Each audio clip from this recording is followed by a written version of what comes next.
ಕೃಷ್ಣನ ರಾಸಕ್ರೀಡೆಯನ್ನು ಬಣ್ಣಿಸ್ತಾರೆ. ರಾಸಕ್ರೀಡೆ ಅಂದರೆ ಏನೋ ತಪ್ಪು ಕಲ್ಪನೆಗಳು ನಮ್ಮಲ್ಲಿದೆ. ಆ ರಾಸಕ್ರೀಡೆ ಅಂದರೆ ಕೃಷ್ಣನ ವೈಭವ. ಹೆಣ್ಮಕ್ಕಳೆಲ್ಲ ಸುತ್ತ ನಿಂತಿರ್ತಾರಂತೆ. 2 ಗೋಪಿಗೆಯರ ಮಧ್ಯದಲ್ಲಿ ಕೃಷ್ಣ ನಿಂತಿರ್ತಾನಂತೆ. ಎಷ್ಟು ಗೋಪಿಗೆಯರು ಅವರ ಮಧ್ಯದಲ್ಲಿ ಕೃಷ್ಣನ ಅಷ್ಟು ರೂಪಗಳು ಅಂತಂದರೆ ಆ ಕೃಷ್ಣನ ವಿಭೂತಿ ರೂಪ ಅದ್ಭುತವಾದ್ದು. ಕೃಷ್ಣನ ಅನಂತ ರೂಪಗಳನ್ನು ಸ್ವೀಕಾರ ಮಾಡಿದ ಗತೆಯನ್ನು ಹೇಳಲಿಕ್ಕೆ ವಿರಕ್ತ ಶಿಖಾಮಣಿಗಳಾದ ಶುಕಾಚಾರ್ಯರಿಗೆ ಬಾಯಿ ಸಾಕಾಗುವುದಿಲ್ಲ. ಭಾಗವತದಲ್ಲಿ ಕಂಸನಿಗೆ ಸುದ್ದಿ ಮುಟ್ತದೆ. ನಾರದರು ಹೇಳ್ತಾರೆ, ಎಲ್ಲ ಈ ವಸುದೇವನ ಅಧಿಕ ಪ್ರಸಂಗ ಕುತಂತ್ರದಿಂದಾಗಿ ಇಷ್ಟೆಲ್ಲ ನಡೆದದ್ದು. ಕೃಷ್ಣ ಬೇರೆ ಯಾರೂ ಅಲ್ಲ, ವಸುದೇವನ ಮಗ. ಹೀಗೆ ರಾತೋರಾತ್ರಿ ನಂದನ ಮನೆಯಲ್ಲಿ ಇಟ್ಟಿದ್ದ ಅಂತ ವರದಿಯನ್ನು ನಾರದರು ಒಪ್ಪಿಸ್ತಾರೆ. ಬೇಕಿತ್ತು ಅವರಿಗೆ, ಬೇಕು ಅವರಿಗೆ. ಹೋಗಿದರು. ಕಂಸನಿಗೆ ಸಿಟ್ಟು ಬಂತು. ವಸುದೇವನನ್ನೇ ಅರೆಸ್ಟ್ ಮಾಡಿದ, ದೇವಕಿಯನ್ನು ಸೆರೆ ಮನೆಯಲ್ಲಿ ಇಟ್ಟ ಅಂತ ಭಾಗವತ ಹೇಳಿತು. ಕೃಷ್ಣನ ವೈಭವ ತಡ್ಕೊಳ್ಳಿಕ್ಕಾಗದೇ ಇದ್ದಾಗ ಯಾರನ್ನೋ ಸೆರೆಮನೆಯಲ್ಲಿ ಇಟ್ಟ. ಕೃಷ್ಣನನ್ನು ಕೊಲ್ಲಬೇಕು ಅಂತ ತೀರ್ಮಾನ ಮಾಡ್ತಾನೆ. ಆ ಬಿಲ್ಲ ಹಬ್ಬದ ನೆಪದಿಂದ ಕರೆಸ್ತಾನೆ. ತನ್ನ ಮಂತ್ರಿಯಾದ ಅಕ್ರೂರನನ್ನು ಕಳಿಸ್ತಾನೆ. ಅಕ್ರೂರ ಅಂದರೆ ಕೃಷ್ಣನ ಅಂತರಂಗ ಭಕ್ತ. ಅಕ್ರೂರ ಬರ್ತಾನೆ. ಅಲ್ಲಿಂದ ಹೊರಟವನಿಗೆ ವೃಂದಾವನಕ್ಕೆ ಬರುವ ತನಕ, ಮಥುರೆಯಿಂದ ವೃಂದಾವನಕ್ಕೆ ಬರಬೇಕು. ಬಂಗಾರದ ರಥವನ್ನು ಕಳಿಸಿದ್ದಾನೆ, ಪರ್ಸನಲ್ ಗಾಡಿಯನ್ನು ಕಳಿಸಿದ್ದಾನೆ ಕಂಸ. ಬರ್ತಾನೆ. ಅಲ್ಲಿಂದ ಇಲ್ಲಿವರೆಗೆ ಕೃಷ್ಣಮಯ. ನಾನು ಬಂದರೆ ಕೃಷ್ಣ ಒಪ್ತಾನ ಇಲ್ವಾ? ಕಂಸನ ಕಡೆಯಿಂದ ಬಂದವ ಅಂತ ಎಲ್ಲಿ ನಮ್ಮನ್ನು ದೂಷಿಸ್ತಾನೋ ಗೊತ್ತಿಲ್ಲ. ಕೃಷ್ಣಮಯನಾಗಿ ಬರ್ತಾನೆ ಅಕ್ರೂರ. ದೇವಸ್ಥಾನಕ್ಕೆ ಹೇಗೆ ಬರಬೇಕು ನಾವು? ಭಾಗವತ ಹೇಳುತ್ತೆ ಅಕ್ರೂರನಾಗಿ ಬರಬೇಕು ಅಂತ. ಕ್ರೂರರಾಗಿ ಬರಬಾರ್ದು, ಅಕ್ರೂರರಾಗಿ ಬರಬೇಕು ಅಂತ. ಅಂದರೆ ನಿಷಿದ್ಧ ಕೆಲಸಗಳು, ಅದರ ಬಗ್ಗೆ ಕ್ರೌರ್ಯವುಳ್ಳವರಾಗಿ ಬರಬೇಕು ನಾವು. ನಮಗೆ ದೇವಸ್ಥಾನದಿಂದ ಮನೆಗೆ ಬರುವಾಗ, ಮನೆಯಿಂದ ದೇವಸ್ಥಾನಕ್ಕೆ ಬರುವಾಗ ಇಡೀ ದಿನದ ಆ್ಯಕ್ಟಿವಿಟೀಸ್ ಎಲ್ಲ ನಡೀಬೇಕು ನಮಗೆ. ನಮ್ಮದೆಲ್ಲ ಕಾರ್ಯಕ್ರಮ ಆವಾಗ ದೇವಸ್ಥಾನಕ್ಕೆ ಬರುವುದು ಅಂತ ಒಂದು ನಿಮಿತ್ತ. ಆದರೆ ಮನೆಯಲ್ಲೇ ಪ್ಲ್ಯಾನ್ ಮಾಡಿರ್ತೇವೆ. ದೇವಸ್ಥಾನಕ್ಕೆ ಹೋಗುವಾಗ ತರಕಾರಿ ತರಬೇಕು, ಕಾಯಿಪಲ್ಯಗಳು ತರಬೇಕು, ಹಣ್ಣು ಹಂಪಲು ತರಬೇಕು. ಅದೆಲ್ಲ ದೇವಸ್ಥಾನಕ್ಕೆ ಬರುವಾಗಲೇ ಹೋಗಿ ಬರುವುದರೊಳಗೇ ಎಲ್ಲ ಮೆಣಸು ಎಲ್ಲ ತರಬೇಕು ಅಂತ ತೀರ್ಮಾನ ಮಾಡಿರ್ತೇವೆ. ದೇವರ ಮುಂದೆ ಕೈ ಮುಗಿಯುವಾಗಲೂ ಕೂಡ ಏನು ಮಿಸ್ ಮಾಡಬಾರ್ದು ನಾನು, ಅದೇ ನೆನಪು ಮಾಡೋದು ನಾವು. ತರಕಾರಿ, ಸೊಪ್ಪು, ಸೋಪು ಇದೇ ತಲೆ ಬಿಸಿಯಲ್ಲಿ, ಅದರೊಟ್ಟಿಗೊಂದು ಚಪ್ಪಲ್, ಇಷ್ಟೆಲ್ಲ ದೇವರ ಮುಂದೆ ಅದೇ ತಲೆಯಲ್ಲಿ ಇರ್ತದೆ ನಮಗೆ. ದೇವರು ಎಲ್ಲಿಯೋ ಹೋಗಿರ್ತಾನೆ. ಭಾಗವತ ಹೇಳುತ್ತೆ ಅಕ್ರೂರ ದೇವಸ್ಥಾನಕ್ಕೆ ಬರ್ತಾನೆ. ದೇವರು ಬಿಟ್ಟರೆ ಬೇರೆ ಏನೂ ಇಲ್ಲ ಅವನಿಗೆ. ಕಂಸ ಇಲ್ಲವೇ ಇಲ್ಲ ಅವನು. ಕಂಸನ ಮಂತ್ರಿ, ಆದರೆ ಒಳಗೆಲ್ಲ ತಂತ್ರ ಕೃಷ್ಣನದ್ದೇ. ಹಾಗೆ ಬರಬೇಕು ದೇವಸ್ಥಾನಕ್ಕೆ. ಮನೆಯಿಂದ ಬರುವಾಗ ಪ್ಲ್ಯಾನ್ ಮಾಡಬೇಕು ನಾವು. ದೇವಸ್ಥಾನದಲ್ಲಿ ನಾನು ಎಷ್ಟು ಸುತ್ತು ಬರಬೇಕು, ದೇವರ ಹತ್ರ ಏನು ಮಂತ್ರ ಹೇಳಬೇಕು, ದೇವರನ್ನು ಏನು ಅಂತ ಚಿಂತನೆ ಮಾಡಬೇಕು, ಎಲ್ಲಿ ಕೈ ಮುಗಿಬೇಕು, ದೇವರು ಸಿಕ್ಕಿದಾಗ ದೇವರೇ ನಮಸ್ಕಾರ ಅಂತ ಹೇಳೋದು, ಮತ್ತು ಒಂದು ಸುತ್ತು ಫ್ರೀ ನಾವು. ಹಾಗೆಲ್ಲ ಆಗಬಾರ್ದು. ದೇವಸ್ಥಾನದಲ್ಲಿಯೂ ಒಂದು ದೇವರ ಬಗ್ಗೆ ಚಿಂತನೆ ಮಾಡಲಿಲ್ಲ ಅಂದರೆ ಮತ್ತೆಲ್ಲಿ ನಾವು ಮಾಡಬೇಕಾದ್ದು? ಅಕ್ರೂರ ಕೃಷ್ಣಮಯನಾಗಿ ಬರ್ತಾನೆ. ವೃಂದಾವನಕ್ಕೆ ಬಂದರೆ ಅಕ್ರೂರನ ಗಾಡಿ ನಿಂತಿತು. ನೋಡ್ತಾನೆ, ರಸ್ತೆ ಯಾವುದು ದೇವರ ಮನೆಗೆ, ಬೋರ್ಡೇನೂ ಹಾಕಲಿಲ್ಲ. ಅಕ್ರೂರನಿಗೆ ಕೇಳುವ ಪ್ರಸಂಗನೇ ಬರಲಿಲ್ಲ ಅಂತೆ. ಅಕ್ರೂರ ನೋಡ್ತಾನೆ, ಇದು ಕೃಷ್ಣ ಹೋದ ದಾರಿ. ಯಾಕೆ ಅಂತಂದರೆ ಆ ಮಣ್ಣಿನಲ್ಲಿ ಕೃಷ್ಣನ ಪಾದದ ಚಿಹ್ನೆಗಳೆಲ್ಲ ಮೂಡಿತ್ತು. ಶಂಖ, ಚಕ್ರ, ಧ್ವಜ, ವಜ್ರ, ಅಂಕುಶ ಅದೆಲ್ಲ ಚಿಹ್ನೆಗಳೆಲ್ಲ ಆ ಧೂಳಿಯಲ್ಲಿ ಮೂಡಿತ್ತು. ನೋಡ್ತಾನೆ, ನಮ್ಮ ದೇವರು ನಲಿದಾಡಿದ ಜಾಗ ಇದು ಅಂತ ಚಿಂತನೆ ಮಾಡಿದ. ಅವನಿಗೆ ಕಾಲಿಡಲಿಕ್ಕೆ ಮನಸ್ಸು ಬರಲಿಲ್ಲ ಅಂತೆ. ಸೋಚೇಷ್ಟತ ಹೊರಲಾಡಿಕೊಂಡು ಬಂದ ಅಂತೆ. ಅಂಗಪ್ರದಕ್ಷಿಣೆ ಅಂತ ನಾವು ಇವತ್ತು ಕರೀತೇವೆ. ನಾವು ದೇವಸ್ಥಾನದಲ್ಲಿ ದೇವರ ಸುತ್ತ ಹೊರಲಾಡಿಕೊಂಡು ಬರುವಂತಹದ್ದು ಅಕ್ರೂರ ಪ್ರಾರಂಭ ಮಾಡಿದ ಸಂಪ್ರದಾಯ ಅದು. ಕೃಷ್ಣನ ಅಂತಃಪುರಕ್ಕೆ ಬರ್ತಾನೆ. ನೋಡ್ತಾನೆ, ಎಲ್ಲಿ ಹೋದರೂ ಕೃಷ್ಣ ಕಾಣೋದಿಲ್ಲ. ಕೃಷ್ಣನ ಅಂತಃಪುರದಲ್ಲಿ ಕೃಷ್ಣ ಕಾಣಬೇಕಲ್ಲ. ಕೃಷ್ಣನ ಸಿಂಹಾಸನಕ್ಕೆ ಹೋಗ್ತಾನೆ, ಸಿಂಹಾಸನ ಬರಿದಾಗಿದೆ. ಅಡುಗೆ ಮನೆಗೆ ಹೋಗ್ತಾನೆ, ಕೃಷ್ಣ ಇಲ್ಲ. ಯಾವ ಕೋಣೆಯಲ್ಲಿ ಹೋದರೂ ಕೃಷ್ಣ ಇಲ್ಲ. ಅವನು ಎಣಿಸಿದ, ಪಾಪಿ ಹೋದಲ್ಲಿ ಮೊಣಕಾಲು ಉದ್ದ ನೀರು, ನದಿಗೆ ಹೋದರೆ ನೀರೇ ಇರುವುದಿಲ್ಲ. ದೇವರನ್ನು ನೋಡಬೇಕು ಅಂತ ಬಂದರೆ ದೇವರೇ ಇಲ್ಲ ಅಂತ ಆದರೆ ಎಂಥ ದುರದೃಷ್ಟ ಅಂತ ದುಃಖಿತನಾಗಿ ಸುತ್ತು ಬರ್ತಾನೆ. ಒಂದು ಜಾಗದಲ್ಲಿ ನೋಡ್ತಾನೆ, ಕೃಷ್ಣ ಇದ್ದಾನೆ. ತುಂಬ ಖುಷಿಯಾಯಿತು. ಯಾವ ಜಾಗ ಅದು? ಅದು ಹಟ್ಟಿ, ಗೋಶಾಲೆ ಅದು. ಕೃಷ್ಣ ಏನು ಮಾಡ್ತಾ ಇದ್ದಾನೆ? ಆ ಗೋವನ್ನು ತೊಳಿತಾ ಇದ್ದಾನೆ, ಮೈ ತೊಳಿತಾ ಇದ್ದಾನೆ. ಕೃಷ್ಣ ಆ ಹಸುವಿನ ಹಾಲನ್ನು ಕರಿತಾ ಇದ್ದಾನೆ. ಅಕ್ರೂರನ ಕಣ್ಣಲ್ಲಿ ನೀರು ಬಂತಂತೆ. ಅಯ್ಯೋ, ಕಂಸನ ಮಂತ್ರಿಯಾಗುವುದಕ್ಕಿಂತ ಕೃಷ್ಣನ ಮನೆಯ ಗೋಶಾಲೆಯ ಗೋವಾಗಿದ್ದರೆ ಕೃಷ್ಣ ನನ್ನನ್ನು ಮುಡ್ತಿದ್ದ. ಅಯ್ಯೋ, ಎಂತಹ ಭಾಗ್ಯದಿಂದ ನಾನು ವಂಚಿತನಾದೆ ಅಂತ ಅಳ್ತಾ ಇದ್ದಾನೆ ಅಂತೆ. ಕೃಷ್ಣ ಓಡೋಡಿ ಬಂದ ಅಂತೆ. ಮೊಬೈಲ್ ನಂಬರ್ದಲ್ಲಿ ಕೃಷ್ಣ ಸಿಗ್ತಾನೋ ಇಲ್ಲವೋ ಗೊತ್ತಿಲ್ಲ, ಮನಸ್ಸಿನ ಮೊಬೈಲಿಗೆ ಕೃಷ್ಣ ಸಿಗ್ತಾನೆ. ಅವನು ಎಣಿಸಿದ ನೋಡಿ, ಕೃಷ್ಣನ ಮನೆಯ ಗೋಶಾಲೆಯ ಹಸುವಾಗಿದ್ದರೆ ದೇವರ ಸ್ಪರ್ಶ ಸಿಕ್ತು ಅಂತ. ಕೃಷ್ಣ ಓಡೋಡಿ ಬಂದ ಅಂತೆ, ಅಕ್ರೂರನನ್ನು ಆಲಿಂಗನೆ ಮಾಡಿದ ಅಂತೆ. ಏನು ಹೇಳಿದ್ದವನು? ನಾನು ಹಸುವಾಗಿದ್ದರೆ ಕೃಷ್ಣ ನನ್ನನ್ನು ಮುಡ್ತಿದ್ದ ಅಂತ. ಹಸುವಿನಂತಹ ಚಿಂತನೆ ಮಾಡಿದ ನೋಡಿ, ಮುಗ್ಧವಾದಂತಹ ಅನುಸಂಧಾನ ಕೃಷ್ಣನಿಗೆ ಕೇಳಿಸಿತು. ಕೃಷ್ಣ ಆಲಿಂಗನೆ ಮಾಡಿದ. ನಮ್ಮ ಭಾವ ಹಾಗಿರಬೇಕು ನೋಡಿ. ದೇವರೆಲ್ಲಿದ್ದಾನೆ, ಅದು ಕಲ್ಲು ಅಂತ ಭಾವನೆ ಮಾಡಿದರೆ ದೇವರು ನಮ್ಮ ಬಗ್ಗೆ ಕಲ್ಲಾಗಿ ಬಿಡ್ತಾನೆ. ನಾವು ದೇವರ ಬಗ್ಗೆ ಇದ್ದಾನೆ ಅಂತ ನಾವು ಉಪಾಸನೆ ಮಾಡಿದರೆ ಭಗವಂತ ನಮ್ಮನ್ನು ಹೇಗೆ ಆಲಿಂಗನೆ ಮಾಡ್ತಾನೆ ಅನ್ನೋದಕ್ಕೆ ಅಕ್ರೂರ ಉದಾಹರಣೆ. ಅಕ್ರೂರನ ಆ ಮಾತುಕತೆ ಭಾಳ ಸುಂದರವಾದ್ದು, ಭಾಗವತದಲ್ಲಿ ಉಲ್ಲೇಖಿತವಾಗಿದೆ. ವಾದಿರಾಜರು ಭಾಳ ಸುಂದರವಾಗಿ ಬಣ್ಣಿಸಿದ್ದಾರೆ ಅದನ್ನು. ಅಕ್ರೂರ ಹೇಳ್ತಾನೆ, ಕೃಷ್ಣ ಕಂಸ ಆಹ್ವಾನ ಕೊಟ್ಟಿದ್ದಾನೆ ಬಿಲ್ಲ ಹಬ್ಬಕ್ಕೆ ಬರಬೇಕು ಅಂತ. ನಮ್ಮ ದೇವರು ಹೊರಟೇ ಬಿಟ್ಟ. ಕರೆದರೆ ಬರಬಾರದೇ ಅಲ್ಲ, ಕರೆದರೆ ಬಂದೇ ಬಿಡ್ತಾನೆ ದೇವರು. ನಮಗೆ ಕರೆಯುವಾಗಲೇ ದಾಕ್ಷಿಣ್ಯ. ನಾವು ಹೇಳೋದು ಕರೆದರೆ ಬರಬಾರದೇ, ಬರೋದಿಲ್ಲ ಅಂತ ಹೇಳ್ತಾನೆ. ಕರೆದರೆ ಬಾ ಅಂತ ಹೇಳಿದರೆ ಬಂದೇ ಬರ್ತಾನೆ. ಆ ಕ್ರೂರ ಕರೆಯುವುದರಲ್ಲಿ ಇದೆ ನೋಡಿ. ನಾವು ಹೇಗೆ ಕರೀತೇವೆ, ನಾವು ಕರೆಯುವಾಗಲೇ ಹಾಗೆ, ದೇವರೇ ಬರಲಿಕ್ಕೆ ನಿಮ್ಗೆ ಆಗುತ್ತಾ, ದೇವರೇ ಹೇಗೆ ಇಷ್ಟು ಜನ ಇದ್ದಾರೆ ಬಿಟ್ಟು ಹೇಗೆ ಬರ್ತೀವಿ, ಹೌದು ಬರಲಿಕ್ಕೆ ಆಗೋದಿಲ್ಲ ಅಂತ ಹೇಳ್ತಾನೆ. ಯಾಕೆಂದರೆ ಬಂದರೆ ನಮಗೆ ರಗಳೆ ಅಂತ ನಮಗೆ ಗೊತ್ತು ಅಲ್ವಾ. ಒಂದು ಗೆಸ್ಟ್ನ ಮನೆಗೆ ಬಂದರೆ ಮತ್ತೇನು ಮಾಡಲಿಕ್ಕೆ ಆಗೋದಿಲ್ಲ, ಅವರ ಬೆನ್ನ ಹಿಂದೆ ತಿರುಗಬೇಕು, ವಿಷಯ ಇರುವುದಿಲ್ಲ, ಮಾತಾಡ್ತಲೇ ಇರಬೇಕು. ಎಷ್ಟು ಕಷ್ಟ ನೋಡಿ. ಹಾಗೆ ದೇವರು ದಿನ ಗಂಟು ಬಿದ್ದರೆ ಏನು ಮಾಡೋದು ನಮಗೆ? ಹಾಗೆ ದೇವರೇ ನೀನು ಅಲ್ಲೇ ಇರು, ನಾನು ಇಲ್ಲೇ ಇರ್ತೇನೆ, ಪುರ್ಸೋತಾದಾಗ ಬರ್ತೇನೆ, ಟಾಟಾ ಬೈ ಬೈ, ಇಷ್ಟೇ ನಮ್ಮದು ವ್ಯವಹಾರಗಳಾಗಿರ್ತದೆ. ಅಕ್ರೂರ ಅದಕ್ಕೆ ಬಂದವ ಅಲ್ಲ, ದೇವರನ್ನು ಕರ್ಕೊಂಡು ಹೋಗಲಿಕ್ಕೆ ಬಂದವ. ಅಕ್ರೂರ ಕರ್ಕೊಂಡು ಬರ್ತಾನೆ. ಬಂದರೆ ಗೋಪಿಕೆಯರು ಅಳುತ್ತಾರೆ. ಕೃಷ್ಣನ ರಥ ಹೊರಟಿತು, ಬಲರಾಮ ಹೊರಟಿದ್ದಾನೆ, ಎಲ್ಲ ಊರಿನ ಪ್ರಮುಖರು ಹೊರಟಿದ್ದಾರೆ. ಯಮನೆಯ ಹತ್ತಿರ ಬಂದಾಗ ಅಕ್ರೂರ ಸ್ನಾನ ಮಾಡ್ತಾನೆ. ಯಮನೆಯಲ್ಲಿ ಸ್ನಾನ ಮಾಡಲಿಕ್ಕೆ ಇಳಿದರೆ ಅಕ್ರೂರನಿಗೆ ಕೃಷ್ಣ ಬಲರಾಮರು ಕಾಣ್ತಾರೆ. ರಥದಲ್ಲಿ ಕೂಡಿಸಿ ಬಂದಿದ್ದೇನೆ, ಇಲ್ಲಿ ಹೇಗೆ ಬಂದರು ಅಂತ ಎದ್ದು ನೋಡ್ತಾನೆ. ಕೃಷ್ಣ ಬಲರಾಮ ರಥದಲ್ಲಿದ್ದಾರೆ. ಮುಳುಗ್ತಾನೆ. ಕೃಷ್ಣ ಬಲರಾಮರು ಯಮನೆಯಲ್ಲಿ ಮುಳುಗಿದ್ದಾರೆ. ನಾವು ಸ್ನಾನಕ್ಕೆ ಹೋದರೆ ನಾವು ಮುಳುಗುವ ತನಕ ದೇವರು ಇರ್ತಾರೆ, ನಾವು ಮುಳುಗುವಾಗ ಎದ್ದು ಓಡಿರ್ತಾರೆ.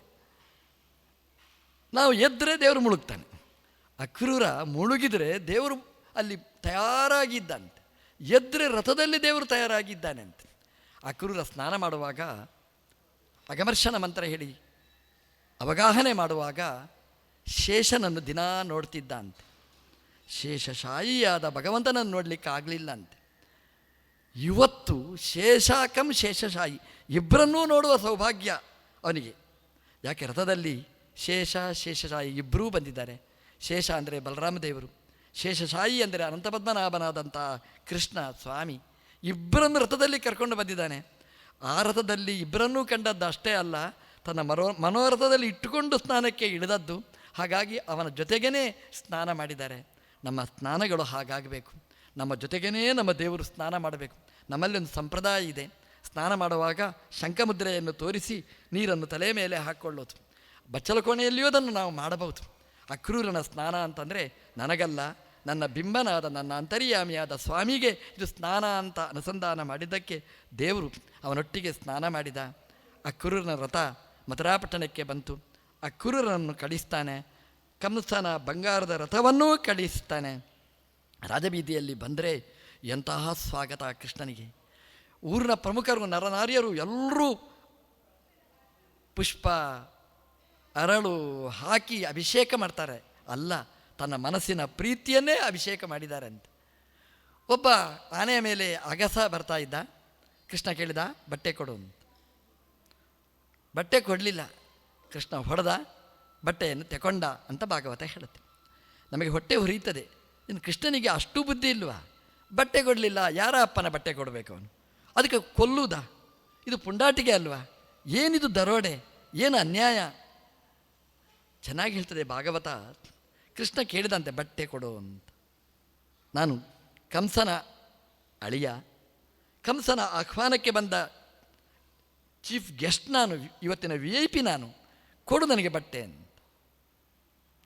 ಕೊಡುವುದಿಲ್ಲ ಅಂತ ಹೇಳ್ಬೋದು. ದುರುಕ್ತಿವಿದ್ದಾಹ, ಕೆಟ್ಟ ಕೆಟ್ಟ ಮಾತಾಡಿದ ಅಂತೆ.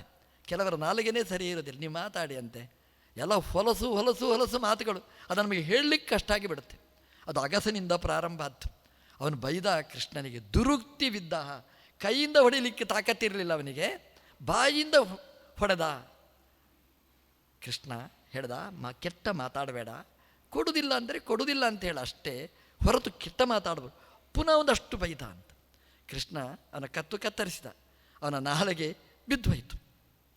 ನಾವು ಹೇಳೋದೇನು, ಕೃಷ್ಣ ಮೇ ಮುಟ್ಟಬಾರ್ದಿತ್ತು ಅಂತ, ಅನ್ಯಾಯ ಮಾಡಿದ, ತಪ್ಪು ಅಂತ. ನೀವು ತೀರ್ಮಾನ ಮಾಡಬೇಡಿ, ನೀವು ಜಡ್ಜಿಗಳಲ್ಲ, ಜಡ್ಜಿಗಳಲ್ಲಿದ್ದರು. ಕೃಷ್ಣ ಯಾವಾಗ ಆ ಅಗಸನ ತಲೆಯನ್ನು ಕೆಳಗೆ ಹಾಕಿದ, ಇಡೀ ಮಥುರಾಪಟ್ಟಣ ಜನ ಕ್ಲಾಪ್ಸ್ ಹಾಕಿದಾರಂತೆ, ಶಾಬಾಷ್ ಅಂತ. ಯಾಕೆಂದರೆ ಒಂದ್ಸಲ ಆಲೋಚನೆ ಮಾಡಿ, ಎಷ್ಟು ಅವರಿಗೆ ಹಿಂಸೆ ಆಗಿತ್ತು ಅಂತ. ಅವನಿಗೆ ಸೊಕ್ಕು ಆನೆಯ ಮೇಲೆ ಬರ್ತಿದ್ದ, ಆ ಸೊಕ್ಕು ಎಷ್ಟು ನೋಡಿ, ಆನೆಗೆ ಸೊಕ್ಕಿರುವಾಗ ಆನೆಯ ಮೇಲೆ ಹೋಗುವವನಿಗೆ ಎಷ್ಟು ಸೊಕ್ಕಿರಲಿಕ್ಕಿಲ್ಲ. ಹಾಗಾಗಿ ಸೊಕ್ಕಿನಿಂದ ಬಂದವರಿಗೆಲ್ಲ ಸಿಕ್ಕಾಬಟ್ಟೆ ಬೈತಿದ್ದ, ಅವನ ಎದುರೇ ಬರ್ತಿರಲಿಲ್ಲ. ಅವನೊಬ್ಬ ದೂರ್ತ ಅಂತ ತೀರ್ಮಾನ ಮಾಡಿದ್ರು. ನಮ್ಮ ದೇವರು ಅವನನ್ನು ಕೊಂದ ನೋಡಿ, ಅವನ ಮೈ ಮುಟ್ಟುವವರಿಲ್ಲ, ಕಂಸನ ಹತ್ರ ದೂರು ಹೇಳುವವರಿಲ್ಲ. ಹಾಗಾಗಿ ಸೊಕ್ಕಿದ್ದ, ಅವನ ಸೊಕ್ಕು ಇಳಿಸಿದ ದೇವರು ನೋಡಿ, ಇಡೀ ಮಥುರಾಪಟ್ಟಣದ ಜನ ಶಾಬಾಷ್ ಅಂತ ಹೇಳಿದರು. ಕೃಷ್ಣ ಹೇಳಿದ, ನಿಮ್ಮ ಸರ್ಟಿಫಿಕೇಟ್ ಬೇಡ, ಊರಿನ ಜನರ ಪ್ರಶಸ್ತಿ ಸಾಕು ನನಗೆ ಅಂತ ಭಾಗವತ ಹೇಳುತ್ತೆ. ಮುಂದೆ ಬಂದರೆ ಒಬ್ಬ ಪುಷ್ಪದ ಮಾಲಿಕೆ ಹಾಕಿದ, ಭಾರೀ ಗೌರವದಿಂದ ಕರ್ಕೊಂಡು ಹೋದ ಅಂತ. ಒಬ್ಬ ಹೆಣ್ಮಗಳು ಬಂದ್ಲಂತೆ, ಗೂನು ಬೆನ್ನಿನವಳು, ನಡೀಲಿಕ್ಕಾಗುವುದಿಲ್ಲ, ಗಂಧ ಹಿಡ್ಕೊಂಡು ಹೋಗ್ತಿದ್ಲು. ಅವಳು ಕಂಸನಿಗೆ ಕೊಡಬೇಕು ಗಂಧ. ಕೃಷ್ಣನನ್ನು ನೋಡ್ತಾಳೆ, ನನ್ನ ರಾಜ ಕೃಷ್ಣನೇ, ನನ್ನ ಮನಸ್ಸಿನ ದೊರೆ ಶ್ರೀಕೃಷ್ಣ. ಆ ಗಂಧವನ್ನು ಕೈಯಲ್ಲಿ ಹಾಕ್ಕೊಳ್ತಾಳೆ, ಹಾಕ್ಕೊಂಡು ಕೃಷ್ಣನಿಗೆ ಮೈಯೆಲ್ಲ ಪೂಸ್ತಾಳಂತೆ. ನಾವಾದರೆ ಮುಟ್ಬೇಡ ಅಂತ ಹೇಳ್ತಿದ್ದೆವು, ಯಾಕೆ ಗೂನು ಬೆನ್ನಿನವಳು, ವಕ್ರವಾಗಿರುವವಳು, ಹಾಗಾಗಿ ದೂರ ಅಂತ ಹೇಳ್ತಿದ್ದೆವು. ಕೃಷ್ಣ ಹೇಳಲಿಲ್ಲ, ಯಾಕೆಂದರೆ ಕೃಷ್ಣನಿಗೆ ಗೊತ್ತು, ಅವಳು ಡೊಂಕ ಆದರೂ ಕೂಡ ಅವಳ ಪ್ರೀತಿ ಡೊಂಕ ಅಲ್ಲ. ದಾಸರ ಹಾಡ್ತಾರೆ ನೋಡಿ, ನೀನು ಡೊಂಕ ಆದರೇನು, ನಿನ್ನ ನಾಮ ಡೊಂಕೆ ಕೃಷ್ಣ ಅಂತ ಹೇಳ್ತಾರೆ ನೋಡಿ. ಹಾಗೆ ಅವಳು ಡೊಂಕ ಅಲ್ಲ, ಅವಳ ಶರೀರ ಡೊಂಕ ಆಗಿರ್ಬೋದು, ಅವಳ ಮನಸ್ಸು ಪ್ರೀತಿ ಅದು ಶುದ್ಧವಾಗಿತ್ತು. ಆ ಕೃಷ್ಣನಿಗೆ ಗಂಧ ಹಚ್ತಾಳೆ. ಅಗಸ ಬೈದ, ತ್ರಿವಕ್ರೆ ಗಂಧದಿಂದ ಲೇಪನೆ ಮಾಡ್ತಾಳೆ, ಕೃಷ್ಣನಿಗೆ ಸಮರ್ಪಣೆ ಮಾಡ್ತಾಳೆ, ಭಕ್ತಿಯಿಂದ ಕೃಷ್ಣನನ್ನು ಆರಾಧಿಸ್ತಾಳೆ. ಕೃಷ್ಣನಿಗೆ ಎಷ್ಟು ಇಷ್ಟ ಆಗಿರಬೇಕು. ಕೃಷ್ಣ ಇಡೀ ಜಗತ್ತು ನೋಡ್ತಾ ಇರುವಾಗಲೇ ಸರ್ಜರಿ ಮಾಡಿದ ಅಂತೆ, ಪ್ಲಾಸ್ಟಿಕ್ ಸರ್ಜರಿ ಅಲ್ಲ, ನೇರ ಸರ್ಜರಿ ಮಾಡಿದ ಅಂತೆ. ತನ್ನ ಕಾಲಿನಿಂದ ಅವಳ ಅಂಗುಷ್ಟವನ್ನು ಒತ್ತಿ ಹಿಡಿದ ಅಂತೆ, ತನ್ನ ಕೈಯಿಂದ ಅವಳ ಗಲ್ಲವನ್ನು ಎತ್ತಿದ ಅಂತೆ. ದೇವರು ಮಾಡಿದ ಆಪರೇಷನ್ 100% ಸಕ್ಸಸ್. 3 ಕಡೆ ಬಾಗಿದ ಆ ದೇಹ ಹೋಯಿತು, ರುಜುವಾದ ಹೆಣ್ಣನ್ನಾಗಿ ಮಾಡಿದಂತೆ, ಎಂಥ ಸ್ಫುರದ್ರೂಪಿಣಿಯಾದಂತಹ ಹೆಣ್ಣನ್ನಾಗಿ ಮಾಡಿದ ಅಂತೆ. ಇಡೀ ಜಗತ್ತು ನೋಡಿತು, ಅಬ್ಬಾ ಏನು ಆಶ್ಚರ್ಯ. ಅದಕ್ಕೆ ದೇವರನ್ನು ಭವರೋಗ ವೈದ್ಯ ಅಂತ ಹೇಳೋದು. ಡಾಕ್ಟ್ರು ವೈದ್ಯರಾಗಿರ್ಬೋದು, ಈ ರೋಗಕ್ಕೆ ಭವರೋಗಕ್ಕೆ ವೈದ್ಯರಾಗುವುದಿಲ್ಲ. ನಮ್ಮ ಸ್ವಾಮಿ ಆ ತ್ರಿವಕ್ರೆಯನ್ನು ಒಳ್ಳೆಯ ದೇಹವನ್ನು ಕೊಟ್ಟು ಅನುಗ್ರಹಿಸಿದವ. ನಾವು ಕೃಷ್ಣನಿಗೆ ಕೈ ಮುಗಿಬೇಕಂತೆ, ಕೃಷ್ಣನ ಹತ್ರ ಹೇಳಬೇಕಂತೆ, ಆ ತ್ರಿವಕ್ರೆಯನ್ನು ನೀನು 3 ಕಡೆ ವಕ್ರತೆ ಇತ್ತು, ಅದನ್ನು ಸರಿಪಡಿಸಿದವ. ನಮ್ಮದು ತ್ರಿಕರ್ಣಗಳಲ್ಲಿ ವಕ್ರತೆ ಇದೆ, ಅದನ್ನು ಸರಿಪಡಿಸು. ತ್ರಿವಕ್ರೆಗೆ 3 ಕಡೆ ಮಾತ್ರ ವಕ್ರತೆ, ನಮ್ಮಲ್ಲಿ ಸರ್ವಾಂಗ ವಕ್ರತೆ, ಎಲ್ಲಿ ನೋಡಿದರೂ ಕೆಟ್ಟ ಚಿಂತನೆಗಳೇ ಇರ್ತದೆ. ತ್ರಿವಕ್ರೆಯನ್ನು ರುಜು ಮಾಡಿದ ಕೃಷ್ಣ ನನ್ನ ಮನಸ್ಸನ್ನೂ ಕೂಡ ವಕ್ರತೆಯಿಂದ ತಿದ್ದಿ ಅದನ್ನು ನೇರವಾಗಿ ಮಾಡು ಅಂತ ಪ್ರಾರ್ಥನೆ ಮಾಡಿದರೆ ಕೃಷ್ಣ ಅನುಗ್ರಹಿಸ್ತಾನೆ ಅನ್ನುವ ಸಂದೇಶ. ಆ ಕಂಸನ ಧನುಸ್ಸನ್ನು ರಾಮ ಹೇಗೆ ಎತ್ತಿ ಮಧ್ಯದಲ್ಲಿ ತುಂಡು ಮಾಡಿದ, ಕಂಸನ ಧನುಸ್ಸೂ ತುಂಡಾಯಿತು. ಕಂಸನ ಅರಮನೆಗೆ ಪ್ರವೇಶ ಮಾಡ್ತಾನೆ, ಕೋಲಯಾಪೀಡ ಅದನ್ನು ಸಂಹಾರ ಮಾಡ್ತಾನೆ, ಅದೂ ಸೊಕ್ಕಿನ ಆನೆ. ಚಾಣೂರ ಮುಷ್ಟಿಕರನ್ನು ಮರ್ದನೆ ಮಾಡ್ತಾನೆ. ಕಂಸ ಮಂಚದಲ್ಲಿ ಕೂತಿದ್ದ, ಕೃಷ್ಣ ಬಂದಾಗ ಓಡಲಿಕ್ಕೆ ಶುರು ಮಾಡಿದ. ನಮ್ಮ ದೇವರ ಆಯುಧ ಇಲ್ಲ, 20 ಅಕ್ಷೋಹಿಣಿ ಸೇನೆಯನ್ನು ಇಟ್ಟಿದ್ದ, ಅದನ್ನೆಲ್ಲ ಮರ್ದನೆ ಮಾಡಿ ಕಂಸನ ಬೆನ್ನ ಹಿಂದೆ ಓಡಿದ. ಕಂಸ ಓಡಾಡ್ತಾ ಇದ್ದರೆ ಅವನ ತಲೆಯನ್ನು ಕೂದಲು ಹಿಡಿದ, ಅವನ ಕಾಲಿನಿಂದ ತಲೆಯನ್ನು ಒದ್ದ. ಕಂಸನನ್ನು ಸಂಹಾರ ಮಾಡಿದ ಕಥೆಯನ್ನು ಶ್ರೀಮದ್ ಭಾಗವತ ಉಲ್ಲೇಖ ಮಾಡಿದೆ. ಕಂಸನ ಸಂಹಾರ ನಾವು ಪ್ರತಿ ಅಷ್ಟಮಿ ದಿನ ನೆನಪಿಸ್ತೇವೆ. ಜಾತ ಕಂಸವದಾರ್ಥಾಯ ಭೂಭಾರ ಹರಣಾಯ ಚ. ಯಾವತ್ತೋ ಕಂಸ ಸತ್ತಿದ್ದಾನೆ, ಮತ್ತೆ ಪುನಃ ಕಂಸ ವಧಾರ್ಥಾಯ, ಕಂಸನ ವಧೆ ಮಾಡು ಅಂತ ಅರ್ಗೆ ಯಾಕೆ ಕೊಡಬೇಕು ಅಂತ ನಮಗೆ ಅನಿಸ್ತದೆ. ಕಂಸ ಅಂತಂದರೆ ಇವತ್ತೂ ಜೀವಂತನಾದವ, ನಮ್ಮೊಳಗೆ ಇದ್ದವ.